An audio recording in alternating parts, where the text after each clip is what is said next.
Lisanul Haq, a different way for Islamic knowledge.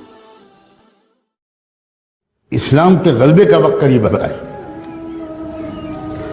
جب حق کے غلبے کا وقت قریب آتا ہے، جب ظلم کے خاتمے کا وقت قریب آتا ہے، جب کفر کے کلمے کے پست ہونے کا وقت قریب آتا ہے، جب دنیا میں امن و انصاف اور کلمہ توحید کے غلبے کا وقت قریب آتا ہے، تب اللہ تعالیٰ چھٹائی کا پروسیس شروع فرماتے ہیں.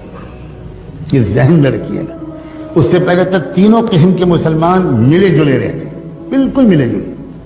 ایک گھر میں تینوں قسم کے مسلمان پائے جاتے،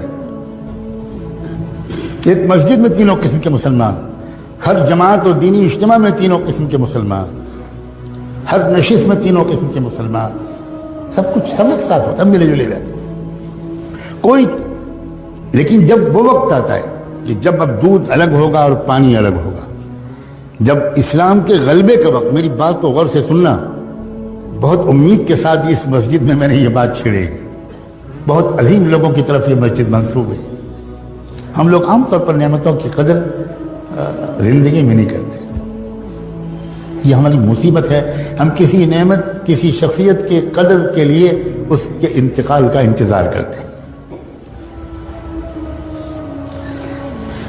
میں پھر دہراتا ہوں، جب اسلام کے غلبے کا وقت آتا ہے، جب کفر کے کچل جانے کا وقت آتا ہے، جب نظم عالم الٹ پلٹ کر دینے کا وقت اللہ کے بنائے ہوئے پروگرام کے مطابق آ جاتا ہے.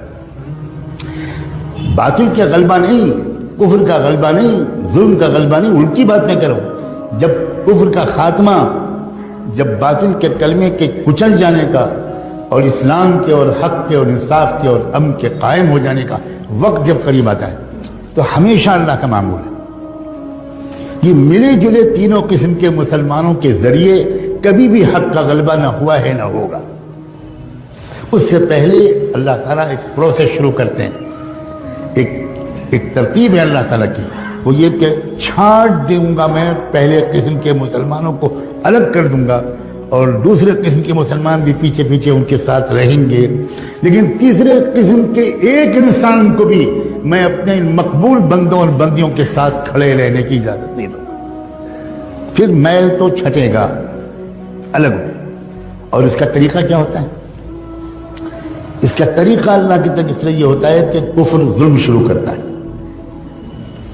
ستانا شروع کرتا ہے، بڑھتا چلا جاتا ہے ظلم، ٹارچر ہوتا ہے، چلتے پھرتے مسلمانوں کو مارا جاتا ہے، جیلوں میں ٹھوسا جاتا ہے. یہ طریقہ ہے اللہ کا. یہ فلاں حکومت کر رہی ہے، فلاں حکومت کر رہی ہے. یہ ظاہری طور پر ہم کو اسباب کے اعتبار سے کچھ کام کرنا ہماری ذمہ داری ہے، لیکن میں سمجھا رہا ہوں یہ اللہ تعالیٰ کا ہمیشہ سے یہ سسٹم ہے. اُذِينَا مِن قَبْلِ أَن تَأْتِيَنَا وَمِن بَعْدِ مَا جِئْتَنَا. بنو اسرائیل کے لوگوں نے موسیٰ علیہ السلام سے کہا تھا کہ پہلے بھی ہم ذلیل سمجھے جاتے تھے، فرعون کے لوگ ہم کو دلتوں سے زیادہ بدتر سمجھتے تھے، ہمیں غلامی کی زنجیروں میں جکڑ رکھا تھا. آپ آئے، ہم نے آپ پر ایمان ہم نے قبول کیا، ہم نے آپ کا ساتھ دیا، اس کے بعد بھی وہی ظلم ہم پر ہو رہا ہے.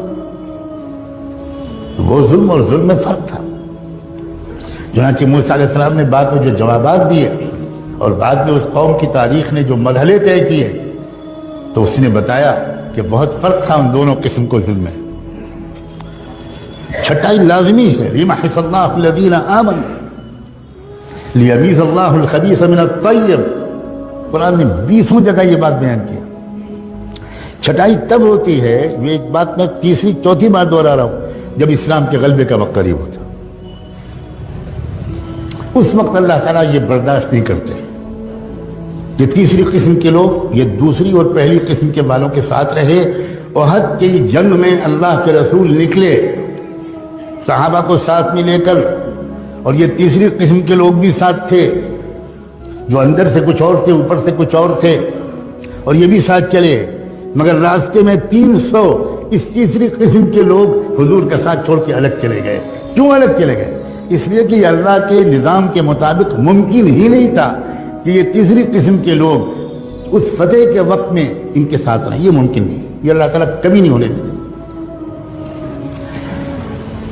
مسلمانوں، خدا کے لیے اس بات کو غور سے سمجھو کہ یہ تیسرا یہ وہ دور ہے جب اللہ تعالیٰ نے فیصلہ کر لیا ہے ایک ایک کو چھانٹ کے رہوں گا، چاہے وہ خادم الحرمین الشریفین ہوں اور چاہے وہ کعبے کے لباس کے متولی ہوں اور چاہے وہ بڑے بڑے عرب لوگ ہوں اور کعبے کے ممبر پر کھڑے ہو کر نصیحت کرنے والے ہوں اور چاہے وہ کہیں کے لوگ ہوں، ایک بھی نہیں چھوڑیں گے اللہ۔